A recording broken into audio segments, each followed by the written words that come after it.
Bom dia, irmãos, novamente. Vamos iniciar, então, a nossa aula.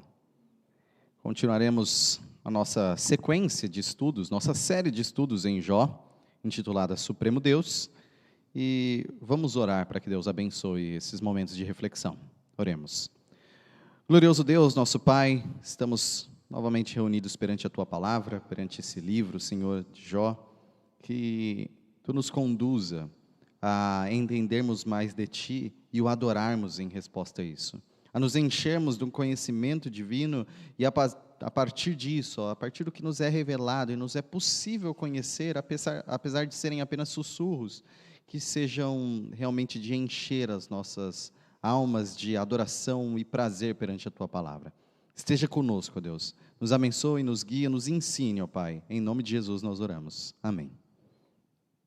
Vamos retomar algo que aprendemos, algumas lições da última aula. Primeiro, nós tratamos que questionar em si não é pecado. Então, não é porque nós indagamos ou queremos inquirir a razão dos acontecimentos que nós estamos necessariamente pecando. Querer respostas não é pecado, desde que nós nos direcionemos à fé. Então, nós nos direcionemos à reverência a Deus. O que Jó estava fazendo sobre as suas inquisições, as suas perguntas, a sua investigação de sabedoria, é, de alguma forma, desejar conhecer a Deus. Então, Jó ansiava conhecer e entender mais, por mais que ele não tinha tamanhas esperanças disso pelas palavras dele. Muitos criam seus deuses e os seguem, como nós vimos, principalmente com o primeiro amigo de Jó, falando sobre o Deus que ele crê.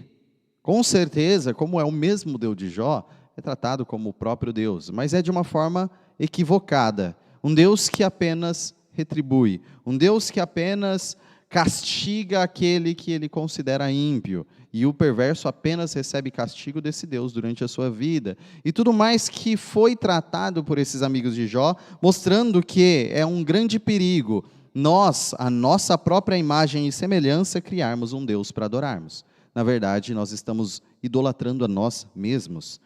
Também falamos que o justo oferece alívio, não peso durante o sofrer. Ou seja, aquele que verdadeiramente ama a Deus não vive para trazer peso às pessoas em meio ao sofrimento. Um sinônimo de piedade é misericórdia. O que nós temos entre as pessoas que sofrem é uma necessidade de alívio do sofrimento. Se nós chegarmos nas pessoas que sofrem e nós nos colocarmos como peso sobre elas, como aflição maior, estamos sendo perversos.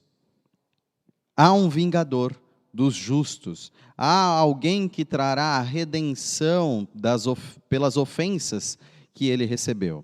Então nós chegamos a essa lição também de que, como Jó se levanta e fala, eu sei que o meu Redentor vive, e chega à conclusão do capítulo falando que ele iria punir aquele que se levanta contra ele. Nós vemos que Jó confia em alguém que há de vingar as ofensas até contra si mesmo. Então Jó tinha confiança no vingador dos justos. E Deus também faz ímpios prosperarem. O ápice da argumentação de Jó, o grande touché do último estudo nosso. Jó mostra que os ímpios também sofrem, então basicamente já joga em xeque-mate a argumentação desses três amigos, que vão insistir ainda mais uma vez. Mas, antes de iniciarmos o nosso texto de hoje, eu queria fazer uma reflexão com uma poesia.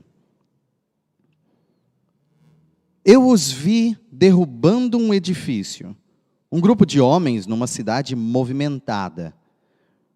Com um golpe forte e um grito vigoroso, eles batiam com gosto. E uma parede lateral foi derrubada. Perguntei ao capataz, esses homens são habilitados? Do tipo que contrataria se tivesse que construir? Ele olhou para mim e riu. Claro que não. Só preciso de mão de obra não especializada. Eles podem destruir, em 1 ou 2 dias, o que levou anos para os construtores levantarem. Perguntei a mim mesmo, enquanto me afastava, qual desses papéis tentei desempenhar? Serei um construtor com trena e esquadro, medindo e construindo com habilidade e cuidado? Ou serei um demolidor que anda pela cidade, contente com o seu trabalho de derrubar tudo?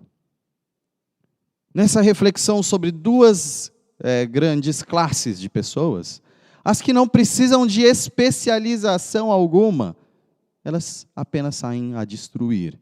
E aquele que com muita especialização constrói. Então, olhando Elifaz, olhando Bildade, olhando Zofar, qual categoria eles se enquadram? Aqueles que querem com zelo e cuidado construir? Ou aqueles que desajeitosamente, sem uma especialização necessária, destroem? Então, o nosso convite ao se deparar com essa situação, e ainda uma das reflexões de transição da última aula para essa, fica nessa frase: se o seu objetivo com as Escrituras é destruir pessoas, basta sair falando o que você acha. Não precisa se preparar. Se o seu objetivo é construir vidas em Cristo, terá que se qualificar, conhecer, se aprimorar e ter cuidado. Quem não se importa em aprender, se contenta em destruir pessoas. Então, todo o nosso zelo, todo o nosso estudo demonstra o cumprimento da lei em nós, pela capacitação do Espírito Santo, não por nossos méritos. E a lei se resume no quê? Em amar a Deus sobre todas as coisas e ao próximo como a si mesmo. Se nós nos debruçamos perante a palavra de Deus para entender como devemos lidar com o próximo, sim, estamos cumprindo. Há os nossos moldes falhos, mas estamos cumprindo. Inspirados, graças a Deus, por seu Santo Espírito, somos transformados para cumprir. Porém, se nós não estamos buscando, se nós não estamos cavando, se nós não estamos nos debruçando na palavra de Deus, não é simplesmente por falta de temor a Deus, mas também por vontade de destruir pessoas.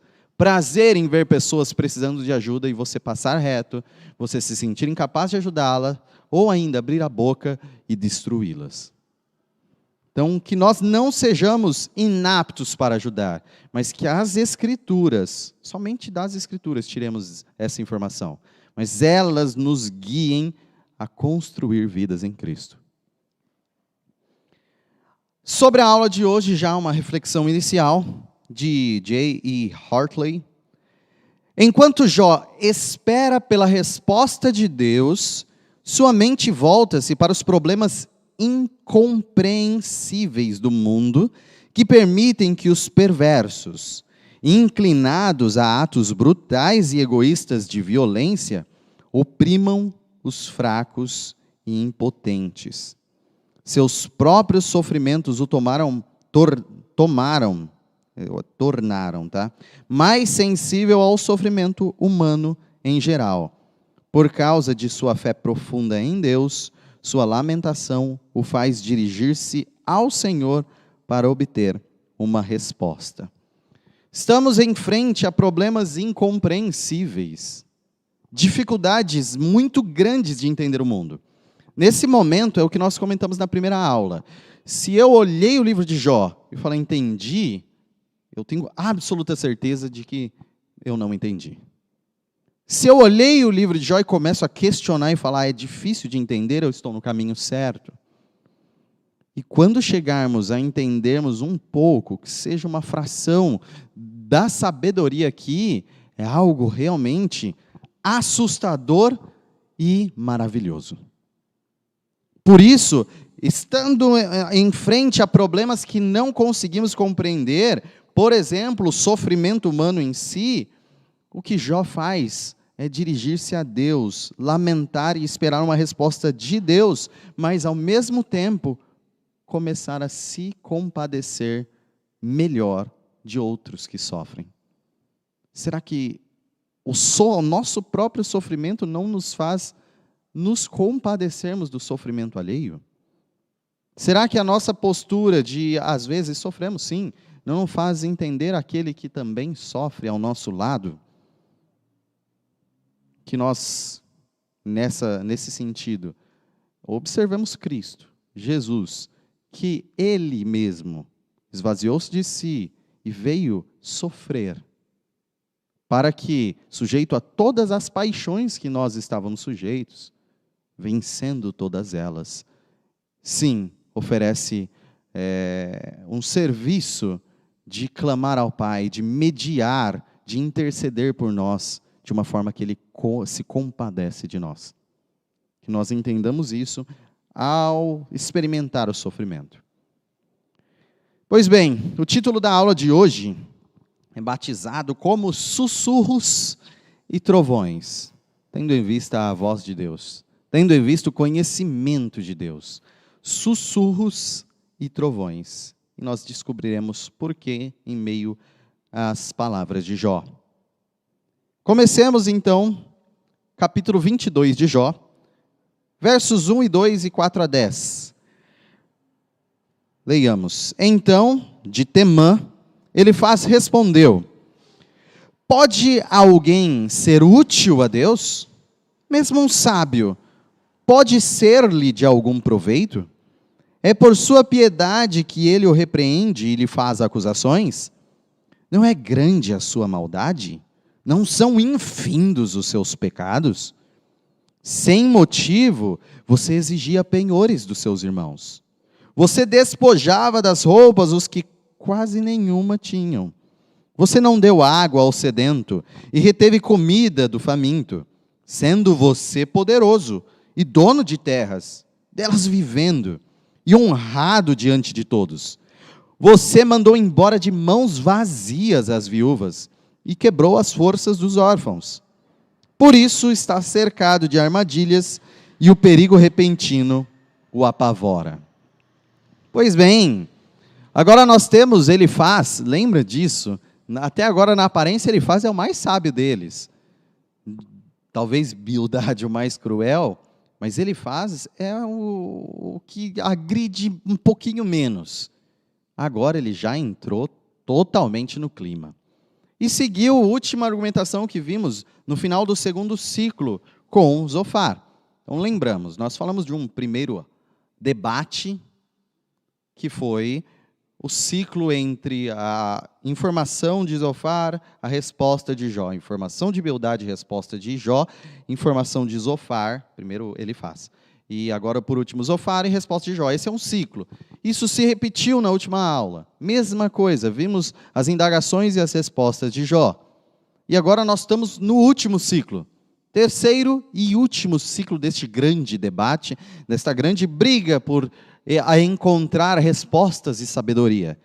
Pois bem, no último que nós tivemos, no final do segundo round aí de briga entre esses daqui, em argumentação, obviamente, nós vimos Zofar sugerindo, a sugestão, tentando adivinhar o pecado dos outros. Já que você é rico, talvez o problema está aí. Você era rico, você deixou de prestar assistência ao próximo. Deixou de socorrer o pobre. Matei a charada. Isso foi o que Zofar disse, e já foi respondido. Agora, ele faz, talvez, realmente, no raspar da possibilidade de argumentos, ele repete, ele segue o que foi dito, acusando Jó, bem provavelmente inventando mesmo, ou supondo mesmo, todas essas acusações. Imagine você querer tanto apontar o pecado de uma pessoa e não conhecer, e você começar a inventar. Vai que eu acerto. Isso é odiar demais. Os amigos que foram consolar estão inventando possibilidades de pecado na vida de Jó. Então, primeira informação aqui que nós temos é: Jó, Deus está te repreendendo. Isso é fato. Você está sofrendo, então é uma repreensão de Deus. Você acha que ele está te repreendendo pelas coisas boas que você faz? É isso que você acha? Você acha que ele está te repreendendo porque você é piedoso demais? Aí Deus fala, vamos dar um limite para essa piedade aí. E esse é o argumento que ele começa a construir. E já vemos que, na verdade, ele começa a falar sarcasticamente, na intenção de falar, se você está sofrendo, e na única possibilidade de interpretação deles que é, se sofre, é porque é ímpio. Então, dentro desse mesmo argumento que segue os 3 ciclos, o perverso sofre, ou o ímpio sofre, ele está tirando a conclusão. Você acha que você está sofrendo, sendo castigado por Deus, repreendido por Deus de fazer a coisa certa? É lógico que você tem pecado. Admite que você está em algum pecado querendo esconder e não se arrepende. Alguma coisa está acontecendo. Então, ele já olha para Zofar, já cumprimenta, você descobriu. Vou seguir nessa linha, né? O pecado dele é maltratar pobres. E ele cita alguns tipos de maltratos aí meio absurdos. Principalmente no trato de viúvas, de órfãos. Ele fala de negar água e comida para alguém necessitado, sendo ele rico. Então, se a proposta é que ele enriqueceu ilegalmente, por Zofar, aqui continua a questão do pecado, da ganância em si, em que ele não compartilhou da sua riqueza e não socorreu quem precisava. Então, para ele, não há nenhum mistério nas ações de Deus. Essa é uma grande informação sobre a cabeça desses 3. Não há nenhum mistério. Tudo pode ser sondado em Deus. Se está acontecendo isso, é porque Deus está te repreendendo por causa do seu pecado. Não há mistério algum, é tudo tão simples, é tudo tão fácil. A vida é simples, a vida é fácil. Tudo que está acontecendo no mundo, tudo que está acontecendo na sua vida, tudo que está acontecendo ao seu redor é simples. É sofrimento? Pecou. Não é sofrimento? Não pecou. Ponto. Para eles, é nessa simplicidade a vida toda. Deus é simples para eles. Principalmente reforçando nesse argumento de Elifaz. Ainda continuando a leitura, ainda no capítulo 22, versículos 20 a 23, 25 e 29. Sujeite-se a Deus, fique em paz com Ele, e a prosperidade virá a você. Não é de hoje essa teologia. Aceite a instrução que vem da sua boca e ponha no coração as suas palavras. Se você voltar-se para o Todo-Poderoso, voltará ao seu lugar. É certo que você achará prazer no Todo-Poderoso e erguerá o rosto para Deus. A Ele orará e Ele o ouvirá e você cumprirá os seus votos. O que você decidir se fará e a luz brilhará em seus caminhos. Vou repetir. O que você decidir se fará. É quase Xuxa isso daqui. Tudo que eu quiser. Vocês já completam na cabeça o resto da frase. É quase. De uma forma mais rebuscada, mas é basicamente isso. Bom, pensando dessa forma, Brooke Westcott disse: cada novo ano me faz estremecer diante da ousadia com que pessoas falam das coisas espirituais. Eu acho que isso daqui deveria ser uma postura nossa também. Muitas pessoas no mundo todo estão falando, e glória a Deus, estão falando de Deus hoje principalmente, devido aos fusos horários aí, mas estão falando, proclamando Deus, proclamando Jesus Cristo, e isso é fantástico em todas as línguas, povos, tribos, nações. Está crescendo o Evangelho, isso nós temos absoluta certeza. Só que ao mesmo tempo cresce também uma distorção do Evangelho, e Satanás também avança a sua mensagem, ao distorcer a palavra de Deus na língua de muitos homens nem um pouco piedosos. E muitos falam em nome de Deus, muitos falam em nome de Jesus, muitos falam em nome das Escrituras, coisas terríveis, e é o que nós estamos vendo aqui. Pessoas que, das coisas espirituais que deveriam causar tremor ao falar e um verdadeiro dobrar-se perante a Bíblia, as pessoas falam com toda a segurança, besteiras que fazem Westcott e deveria fazer todos nós tremermos, estremecermos. É isso que ele está fazendo aqui. Ele volta àquela argumentação do grande retribuidor. Deus é a força espelho do mundo. Deus é apenas o que retorna aquilo que a gente projeta nele. É simplesmente uma força que retribui o que nós fazemos. Primeiro, bem teologia da prosperidade. Você em paz com Deus, prosperidade no mundo. Então, se você está em paz com Deus, se tudo está certo com Deus, se você está fazendo as coisas certas, seguindo a lei dele, fazendo o que ele manda, você está em paz neste mundo. Teologia de Elifaz.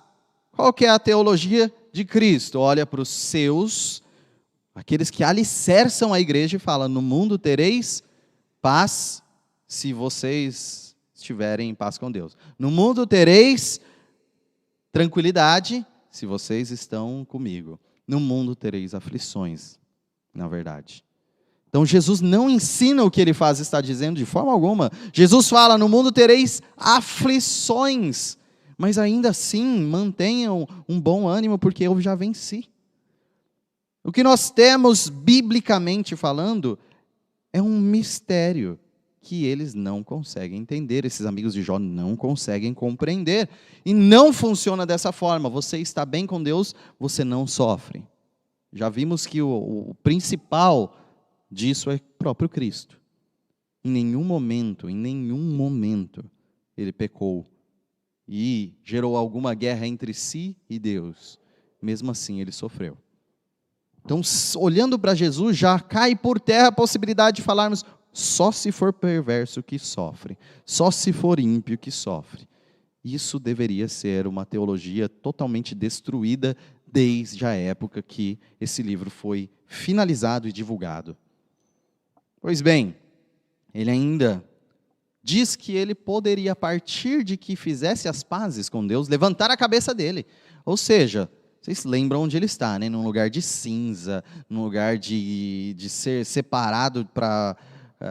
porque ele é nojento. É feridas abertas, saindo pus, bichos andando em seu corpo. Quem que quer conviver com essa possibilidade de contágio? Ele está num lugar de humilhação e cinza. Estando nesse lugar, porém, olha que grande alegria, que mensagem que todos nós gostamos de falar para alguém que está na cama, debilitado. Você poderá erguer a cabeça de novo, sem a vergonha de estar aí nesse local onde você está, sem abaixar e curvar sua cabeça perante a sociedade que te ignora, você vai levantar a cabeça de novo. Levanta a cabeça. A gente ouve isso, princesa, senão a coroa cai. É isso que ele está dizendo. Então, ele chega ao ápice do péssimo argumento dele, da péssima retórica. O que você decidir se fará. Então, estão perante você duas possibilidades. Continue escondendo esse pecado e não se arrependendo do pecado, você vai continuar aí no desprezo e no sofrimento. Faça as pazes com Deus, ore para Deus, e você conseguirá sair disso daí, restituir o seu lugar, ser próspero. Então, quem determina o que vai acontecer com você? Você. Quem determina o seu amanhã? Você. Quem determina o seu sucesso? Você. Estou me sentindo coach. Quem que pode definir o seu futuro? Você. Basta a sua escolha. É isso que ele faz, está falando. Olha as besteiras que ele faz, está falando, mas estão na teologia do mundo hoje em dia, é recheado disso. Todas as bordas onde cabe isso, eles colocam um pouco disso. Você determina, você escolhe, você é a pessoa que com o poder todo está nas suas mãos. O poder todo está nas suas mãos. Então, determine o que acontecerá e Deus vai fazer. Afinal, na cabeça deles, você é o Senhor, Deus é o servo. Deus só serve para cumprir aquilo que você diz, ó Senhor. Essa é a teologia de Elifaz. Deus segue a ordem de quem está bem com ele. Que deveria ser horripilante. Deveria nos fazer estremecer também. E aí nós temos a grande resposta de Jó. Esperamos alguma sabedoria. Porque em Elifaz não vimos nenhuma. Jó 23, 1, 3, 4, 12 a 13 e 15, que diz: Então Jó respondeu: se tão somente eu soubesse onde encontrá-lo e ir à sua habitação, eu lhe apresentaria a minha causa e encheria a minha boca de argumentos. Não me afastei dos mandamentos dos seus lábios. Dei mais valor às palavras de sua boca do que ao meu pão de cada dia. Mas ele é ele. Quem poderá fazer-lhe oposição? Ele faz o que quer. Por isso fico apavorado diante dele. Pensar nisso me enche de medo. A postura de Jó, ainda assim, é muito, muito, muito mais elevada do que desses 3 amigos. Richard Rolle diz: só conhece a Deus perfeitamente aquele que o considera incompreensível e impossível de ser conhecido. Você só tem a possibilidade de conhecer a Deus ao dizer eu não conheço a Deus. Parece filosofia grega antiga, só sei que nada sei. Pois bem, é nesse sentido que o próprio conhecimento é descoberto de Deus até na filosofia. Não podemos conhecê-lo. E nunca, inesgotavelmente o conheceremos, nem nos céus. Senão, derrubaria a parede de diferença entre nós e Deus. Deus é infinito, incompreensível. Quanto mais pelas nossas mentes limitadas e ainda perturbadas pelo pecado. Não há como conhecer inesgotavelmente e exaustivamente a Deus. Não há como sondá-lo por completo. Isso nós devemos ter certeza. E Jó, que conhece um pouco mais adequadamente a Deus, mas mesmo assim não compreende muito, ele conhece a soberania de Deus. Jó conhece a soberania divina. Jó quer argumentar com Deus. Entendam essa situação do desejo de Jó, trazido e retrazido. Ele quer conversar com Deus, ele quer se defender perante Deus. Não porque ele se acha justo e bom o suficiente. Não é isso. É que, em meio às acusações que estão sendo feitas levianamente, ao homem que o próprio Deus reconheceu integridade, o próprio Deus reconheceu sua integridade, os homens que não conhecem, que não sondam, estão castigando ele com falsas acusações. Ele fala, eu queria falar com Deus, porque ele sabe a verdade. Então, essa é a alegação, eu queria chegar em Deus e falar, olha, isso, eu não transgredi. Então, por mais que não tenha transgredido e não está entendendo porque está sofrendo, ele sabe muito mais que os amigos, mas ainda precisa conhecer um pouco mais. Jó ainda precisa conhecer a Deus mais. Mas ele já conhece muito mais do que os seus amigos. O pecado não é a causa do mal de Jó. Segundo Jó, ele está alegando, o pecado não é a causa. O pecado não é a causa. A perversidade não é a causa. A obstinação não é a causa. Eu não estou defendendo nada de ruim. Eu me arrependo de todas as minhas falhas. Então não é por causa de um pecado em si que eu não estou pedindo perdão que eu estou sofrendo. E é isso que ele está alegando.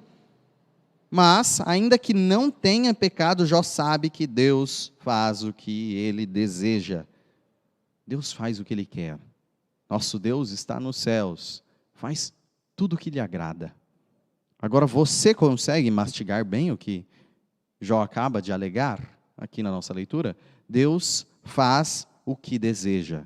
E o que está acontecendo então no mundo, na operação de Deus, é o que Deus quer. Ponto. De algum modo, nós estamos falando que até o sofrimento do mundo, Deus deseja. Estou falando, estamos mergulhando em águas profundas.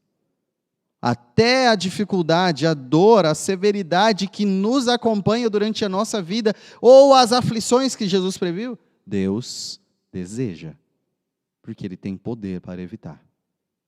Se está acontecendo, existe algo necessário para acontecer. Deus deseja um bem maior que esse mal menor pode ser suportado. Então ele não deixará, não abrirá mão do bem maior por causa desse corrigir esse mal menor aos seus olhos já é um mal suficiente. Então, se Deus está nesse nível de gestão do universo, fazendo tudo o que lhe agrada, fazendo o que ele deseja, qual que é a postura de Jó, e bem correta nesse sentido? Eu me espanto com isso. Eu realmente tremo com isso. Porque está nas mãos dele. E ele faz o que quer, eu não sei o meu amanhã. Eu não sei se eu estarei, acontecerá outro terror na minha vida. E perante ele eu tremo, porque ele é o poderoso, eu sou o nada. Apenas reconhecendo a humilhação de ser assim. Nesse sentido, de que Deus opera as coisas, Roper, hoje só pessoas diferentes, Roper diz, falando de Deus e dessa situação difícil na nossa vida, Ele nos leva para a noite escura. Sabe aqueles dias que nós falamos, no capítulo 3, no pesadíssimo capítulo 3, de que realmente tem dias tão escuros que a gente não consegue ver a esperança? Pois bem, é Deus que nos leva para essa noite escura, como ele diz aqui, Roper. Nos afasta de todos os prazeres, dando-nos tempos árduos e trevas interiores. Ao fazer isso, ele pode remover todos esses vícios e criar virtude em nós. Através da noite escura e o orgulho se transforma em humildade, a cobiça em simplicidade, a ira é substituída pelo contentamento, a lascívia se torna paz, a gula em moderação, a inveja em alegria e a preguiça em força. Alma alguma irá crescer na vida espiritual, a não ser que Deus trabalhe passivamente nela por meio da noite escura. A conclusão de Roper é que tem aprendizados nossos que só e somente a noite escura vai trazer, as dificuldades vai trazer. E Deus não está preocupado se você ficará muito aflito ou muito dolorido na noite escura, porque Ele sabe o valor eterno de você passar por ela. E Ele mantém firme seu propósito. Ele mantém firme o seu propósito. Há transformações que só acontecem no desvincular da nossa vidinha metódica, que nós temos por certa e boa. Deus, pela noite escura, destrói os alicerces dela e nos transforma. Como nós podemos dizer qual noite devemos passar? Jó 24, 2-4 e 24 e 25, esses versículos dizem: aos que mudam os marcos dos limites e apacentam rebanhos que eles roubaram, levam o jumento que pertence ao órfão e tomam o boi da viúva como penhor. Forçam os necessitados a saírem do caminho e os pobres da terra a esconder-se. Por um breve instante são exaltados, depois se vão, colhidos como todos os demais, ceifados como espigas de cereal. Se não é assim, quem poderá provar que minto e reduzir a nada as minhas palavras? Então, a ciência dele aqui, tomando o texto por um todo, não só esses seletos, Jó começa a se exaltar contra o mal. Ele realmente aprova a punição da perversidade. Jó aprova. E ele fala sobre, tem gente mesmo que rouba o órfão, que muda o limite da sua residência para aumentar e tomar do outro. Tem gente que tira da viúva, tem gente que despreza o pobre, mas passa. Eles realmente são exaltados, mas passa. Parece o salmista que fala que chegou a quase cair ao ter inveja do ímpio prosperando, mas quando entrou no templo, ele se arrependeu, porque ele sabia que as coisas passam e algo eterno está em jogo. Algo eterno está em jogo. Essa prosperidade, então, é passageira. Sim, há injustiça e corrupção no mundo, isso é certeza, isso Jó não nega. Os ímpios podem prosperar, sim, mesmo em meio à sua impiedade, mas é só por um tempo, é passageiro. É só durante alguns anos, algumas décadas, no máximo. E eles passarão. E a eternidade mostrará o fruto dos seus atos. Então, o final é certo, eles serão ceifados. E ele argumenta, provem o contrário. Refutem as minhas palavras. Pois bem, então vamos ouvir Bildade. Aceito o desafio, diz Bildade. E já nas últimas palavras, dentre os três amigos. Nas últimas. Vamos ler inteiro o capítulo 25. Inteiro. Então Bildade de Suá respondeu: o domínio e o temor pertencem a Deus. Ele impõe ordem nas alturas, que a Ele pertencem. Seria possível contar os seus exércitos e a sua luz sobre quem não se levanta? Como pode então o homem ser justo diante de Deus? Como pode ser puro quem nasce de mulher? Se nem a lua é brilhante e as estrelas são puras aos olhos dele, muito menos o será o homem, que não passa de larva, o filho do homem, que não passa de verme. Lemos inteiro. 6 versículos. Uma coisa muito nítida para nós. Começou assim a argumentação. Segundo ciclo. Terceiro ciclo. Tanto que o terceiro ciclo se acaba aqui. Na resposta de Jó. Zofar nem vai se atrever a falar no terceiro ciclo. 3, 3, 2. E o segundo é desse tamanho. Diminuiu a argumentação. Não tem mais o que acusar Jó. Mas aí ele chega no máximo da sua argumentação. Olha, vamos falar de um geral. Olha que comparação, hein? Falar assim, você pode ser o perfeitão. Mas nem o sol, nem a lua são brilhantes o suficiente perante Deus. Então o homem é verme. Então a última tentativa, aquela última bala na agulha de Bildade que já vimos, anseia bastante por denegrir a ficha de Jó. Deus é perfeito e poderoso. Ninguém duvida. Quem é justo diante dele? Realmente nenhuma criatura é tão justa quanto Deus. Nenhuma luz brilha como Deus brilha. Excelente Bildade. Menos ainda o homem, larva e verme. E o que tem a ver? Essa é a grande pergunta. O que tem a ver? Com o sofrimento em si. Já vimos que perdeu-se o argumento. O que ele está tentando falar, gente, alguma coisa existe, mesmo que seja da pureza, a não pureza o suficiente. Mesmo que seja da luz, aquela luz que é só 80 watts, devia ser 90. Mesmo que você seja o sol da justiça, Jó, que não é, este sol não brilha o suficiente perante Deus. E esse não brilho o suficiente mostra que você é um verme. E merece sofrer. E merece o que está sofrendo. Essa é a resposta. Pois bem, Jó responde. Capítulo 26, versos de 1 a 3, 6 e 7 e verso 14. Então Jó respondeu: grande foi a ajuda que você deu ao desvalido. Que socorro você prestou ao braço frágil. Belo conselho você ofereceu a quem não é sábio. E que grande sabedoria você revelou. Nu está o Sheol diante de Deus. Ele estende os céus do norte sobre o espaço vazio. Suspende a terra sobre o nada. Isso tudo é apenas a borda das suas obras. Um suave sussurro é o que ouvimos dele. Mas quem poderá compreender o trovão do seu poder?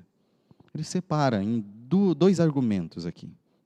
Primeira coisa, sobre o que ele falou em si. Nada. E ele fala, é o ápice da ironia aqui de Jó.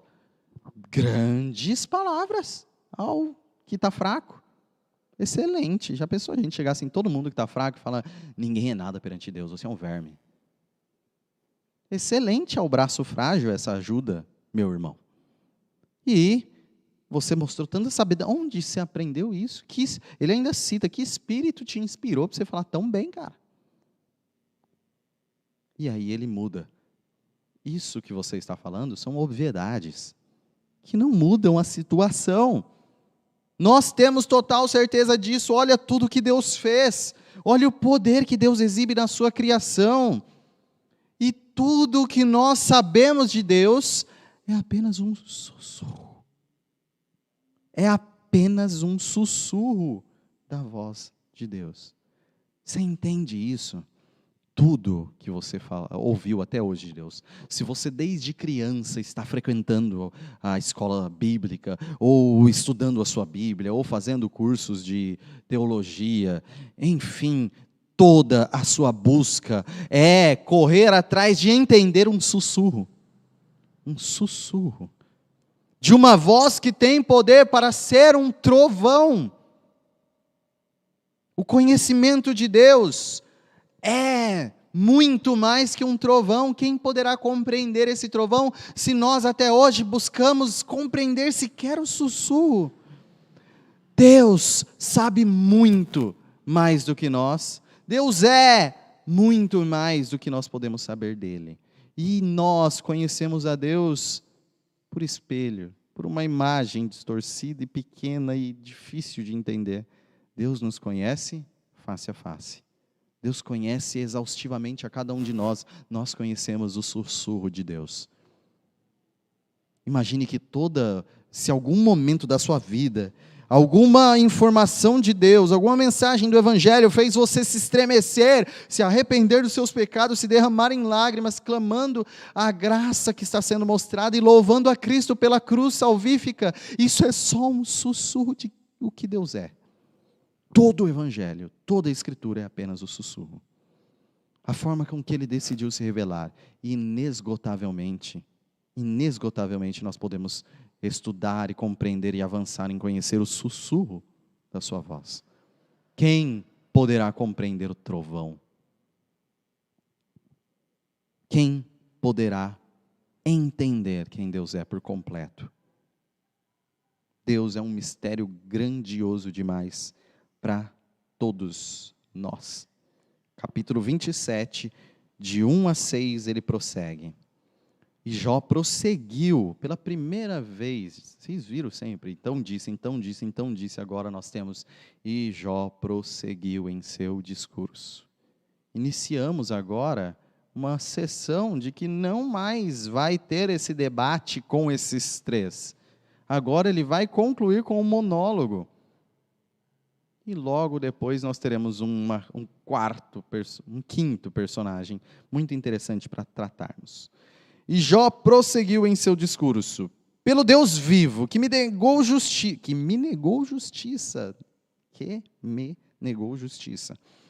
pelo Todo-Poderoso, que me deu amargura à minha alma, enquanto eu tiver vida em mim, o sopro de Deus em minhas narinas, meus lábios não falarão maldade, minha língua não proferirá nada que seja falso, nunca darei razão a vocês, minha integridade não negarei jamais até a morte, manterei minha retidão e nunca deixarei, enquanto eu viver, a minha consciência não me repreenderá. Versos 11 a 14 e 19. Eu os ensinarei sobre o poder de Deus. Não esconderei de vocês os caminhos do Todo-Poderoso, pois a verdade é que todos vocês já viram isso. Por que então essa conversa sem sentido? Este é o destino que Deus determinou para o ímpio, a herança que o mal recebe do Todo-Poderoso. Por mais filhos que tenha, o destino deles é a espada. Sua prole jamais terá comida suficiente. O rico ele se deita, mas nunca mais será. Quando abre os olhos, tudo se foi. Ele sabe de tudo isso que eles disseram, mas não é assim que o universo funciona. Não é assim que Deus mantém o universo. Ou seja, a grande conclusão dele é: não sou e nunca serei um ímpio a se desviar dos caminhos do Senhor e nunca se arrepender. Então Jó bate o martelo final de que não se enquadra entre os ímpios. Não, mais uma vez eu vou dizer, não significa que ele nunca pecou. Significa que ele sempre se arrependeu, sempre buscou sacrifícios, por exemplo, capítulo 1, pelo pecado, seja dele e da sua família. Como ele já disse, os pecados dele quando era mais jovem podem ter sido considerados, porque hoje em dia ele já se arrependeu de todos eles. Então ele questiona dessa forma o mistério da não retribuição. Só que aqui nós temos o desajuste de Jó. Ele não entende o mistério, e nós devemos entender que é um mistério o jeito que Deus coordena o universo para a sua glória. Nós sabemos que é para a sua glória, mas não entendemos, só Deus entende seus próprios caminhos. E nisso, esse mistério de Deus não retribuir, ou seja, o cara faz o bem e sofre, o cara faz o mal e às vezes não sofre, é um mistério. Esse mistério da não retribuição, para ele, é um mistério de Deus negar sua justiça a Jó. Para Jó é um mistério de Deus negar. Ele entende e não vai questionar a Deus nesse mistério, mas ele ainda sugere que isso seja uma negação de retribuição justa. Esse é o desajuste de Jó sendo dito. Afirma que não pecará ou se corromperá até o final da sua vida.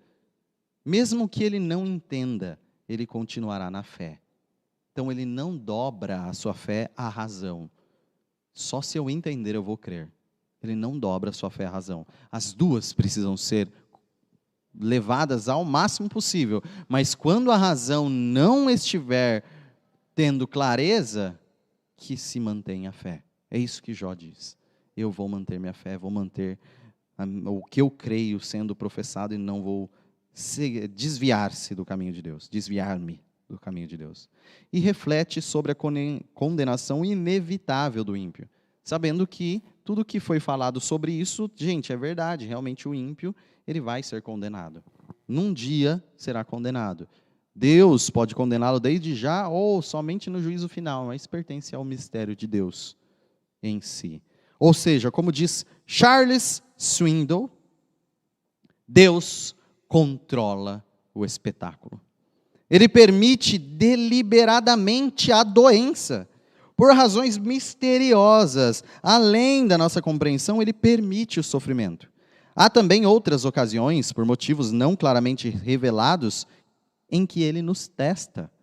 O ponto é este: Deus está no controle e não nós.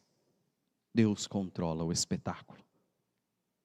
Até em meio à pandemia, até em meio ao sofrimento, até a morte de parentes, até doença, até dificuldades de relacionamento, tudo, Deus controla o espetáculo. Quem está no controle é Ele e nós não. Então, algumas lições finais. Deus faz o que deseja.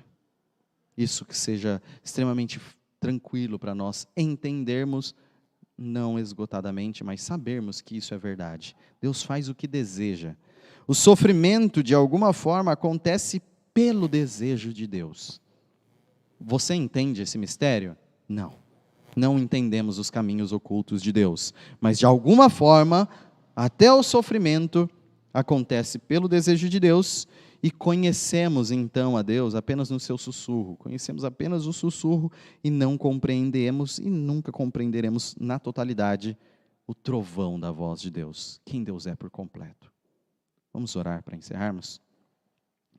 Santo e glorioso Deus, nós o louvamos porque não cabes na nossa cabeça. O louvamos porque a nossa razão nunca há de sondá-lo por completo. E os seus mistérios são grandiosos demais perante nós. Que isso nos cause sim assombro e também nos maravilhe para sempre glorificar a Ti, ó Deus. Pois Tu és um Deus acima daquilo que podemos imaginar de que Tu és. Tu és um Deus cujo sussurro já nos deixa encantado, e será o objetivo da nossa vida compreender esse sussurro. Mais doce sussurro nós nunca ouvimos. Mas o trovão da sua voz, como poderemos compreender, ó Deus? A totalidade daquilo que Tu és, como podemos sondar? Ó Deus, rica é a Tua sabedoria, muito mais do que nós imaginamos. Sejas Tu glorificado em nossas vidas, seja o que acontecer, que nós, mesmo em meio à felicidade ou sofrimento, glorifiquemos o Teu nome, sabendo que, estando em Cristo, e não negando, mas perseverando até o final das nossas vidas, nós compreenderemos tudo o que nós precisamos, que nós podemos compreender na cruz, na graça, no favor. Ó Deus, que nós confiemos em Ti e nós, certamente, sem nenhuma possibilidade de falha, seremos honrados e trazidos para a Tua glória, para celebrarmos a fé que nós tivemos dada por Ti, concedida pelo Teu Santo Espírito, aonde queres que ela esteja. Esteja conosco, ó Deus, mesmo nos assuntos mais difíceis, mas que haja glória ao Teu nome. Em nome de Jesus. Amém. A aula está encerrada.